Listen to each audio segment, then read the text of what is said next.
Hi, and welcome back to Bouldersaurus. With some busy few weeks and battling an elbow injury, I haven't been able to climb as often as I'd like, but I was able to collect some climbs from a new slab set before taking some time off to heal. I hope you enjoy. This first climb is my favorite type of climb, tiny chips on volumes that require more technique than strength. The wall starts on a slab but moves into a slight overhang for the rest of the climb. You can see the little screw-ons in these close-ups here. The first move isn't physically demanding, but it sure is scary. Images of scraping knees, twisting ankles, or in the case of my irrational fear, losing teeth, are very present when establishing on this slippery volume. Your instinct is to be light on your feet, but you really must press super hard to get enough friction to stand up into this first volume. To me, this first part is the crux, but as we'll see shortly, for others, the crux comes later. The next part is all about making your body position work to take the stress off your hands. You saw how tiny those chips were, so you need to move your body in such a way that makes them easier to hold. A crucial back flag here sets up for a deep lock-off on the right arm and a slow press into the finish hold. And also a strategic high right foot to balance and match. In my last video, it was suggested by my friend Miguel that I include other climbers in my video, so here's my friend and absolute crusher, Haley. I enjoy climbing with Haley because we often have similar approaches to climbs despite being quite different heights. To give an example, watch how Haley approaches the first part of this climb. She can't just reach up to grab the first volume like I do, so she presses into the volume and uses this foot chip to the left as a little undercling to press her feet up just a little bit higher so she can grab the volume the same way I did. From here, our technique is pretty much the same. Haley pays close attention to her feet and hips to make sure she is hitting these small little handholds with as much precision and control as she can. Here's where things differ. Where I use a back flag here, Haley reaches up right to grab this hold like a pinch. Being taller, I can engage my shoulder more easily here, but Haley has to pull herself up only by that pinch alone. Good thing Haley is extremely strong. Haley said this was the crux of the climb for her. She also opts to step through for the match instead of getting the high foot. You may have noticed I'm no longer climbing with a mask. Just recently, our gym lifted their mask mandate for fully vaccinated climbers. It was very weird climbing without a mask, mostly because I kept wondering where my mask was, and also staring at people's mouths because I realized I haven't seen them in a long time, and they looked weird to me. Anyway, this next climb is all about balance, and this time we'll start with Haley. The first objective of this climb is to stand up on the start hold, which is very tough to do because there's no handholds to do so. From here, Haley has to bring her left foot over to that foothold. And then it becomes a challenging transition off to the left. In order to get more established, Haley presses her right hand against the wall in an attempt to lift her right foot up to stem in that dihedral. But it pushes her hips back a little bit too far and she falls. On this next attempt, though, you can see how sketchy this part is, as only one of your limbs is actually on a hold, the rest are smearing or just pressing on the wall. Haley steps through and quickly swings her hips in to stop this twisting off motion, known as a barn door. It's not done. There's a really bad foothold here that you must use to pop up to the final hold, which is also very slopey.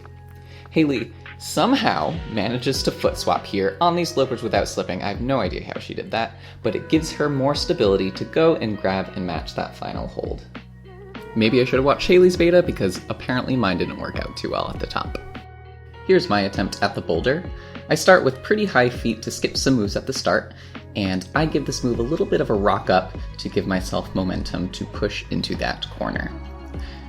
I will admit I am putting my fingers in the bolt holes just a little bit, just to get established. And from here I press and get my foot up in the dihedral just like we saw Haley did previously. Here I'm attempting to reach over to the left, but I have to shuffle my feet just slightly to give myself an extra bit of reach to get there. Also with Haley, I have to quickly start the barn door here before I make the move to the final hold.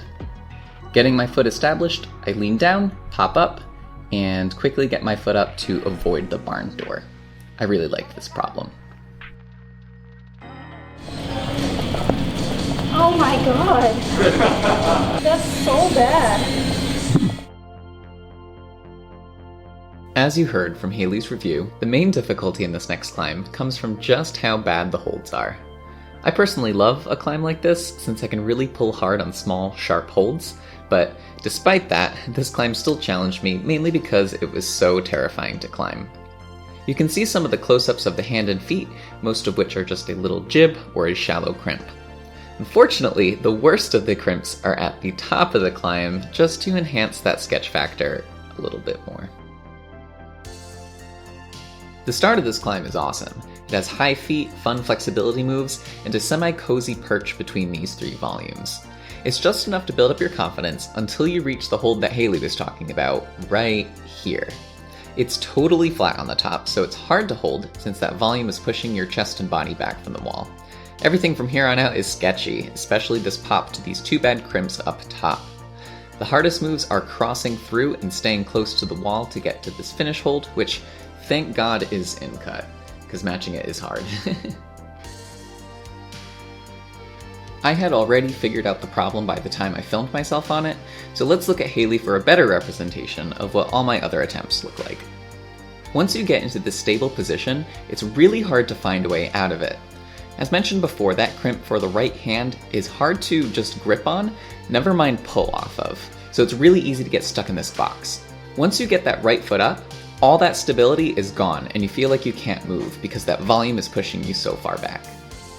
Here's another attempt by Haley, and looking at the beginning section, you can see that our beta is pretty much identical.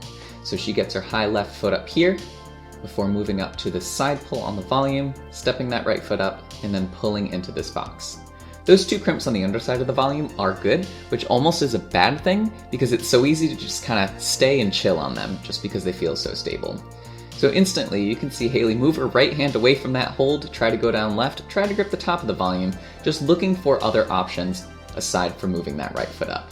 So Haley tries moving her left foot up, but unfortunately doesn't put you in any sort of a better position, and it's so hard to pull on that right hold that she has to bail. You'll get it next time, Haley. As you may have saw from the intro, Haley isn't the only other climber that I'm going to feature. I would like to feature my dad in today's episode, mainly because he's the one that films all of my climbing, and he's my climbing buddy whenever we go out.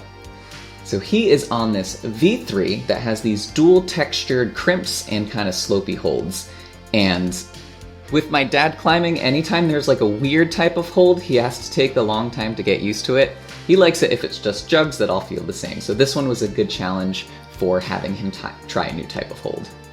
The crux for him was getting his feet in the right position for this last move, and you see he turns his hip outwards, stands up confidently, and is able to grab that last weirdly turned hold for the send. Let me know if you want to see more dad climbs. This next climb is one of the few times I actually thought the grade was a little bit stiff in my gym. Compared to the other V6s on this set, this one felt significantly harder, almost on par with that blue V7 from earlier. The holds are not bad in their depth, but they're oddly shaped and it's really hard to get a good grip on them. This start move is actually where most people fell off. It's hard to establish, and if that move didn't get them, this one did, which requires a really firm stand up into these holds. All these footholds are hidden, so I'm stepping really blindly here and using my feet to feel around. I break the beta here by matching and then bumping out left for this shoulder intensive hold here. And I get my feet up high and bump up left again, and just look at my right hand, you can see how hard I'm crimping on that. Once you get to here, the rest is pretty easy. My beta's all messed up, so I have to switch my hands, and then I go for the last hold and do a sneaky little inside flag to get the match. This was a tricky climb. Sometimes on easier climbs, you try to eliminate as many holds as possible to see if you can make a more challenging version of it. And that's exactly what I did on this yellow V4. There was some great options with this finish hold being just a little smear up on the top. So I employed a move called a pogo. The start moves are pretty much the same, but once I get here, I flick my foot back to gain some height. Here it is in slow motion, where you can see how much force I generate with that leg. This allows me to skip all those holds and move right to this pinch. It's not done yet though.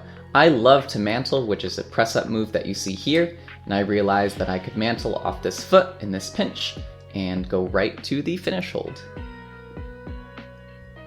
I had a lot of fun doing that variant. The last climb in this video is this pink climb with these slopers, and I do another tiny little pogo move in it, so see if you can spot that. As I'm climbing this, just a few announcements for the channel.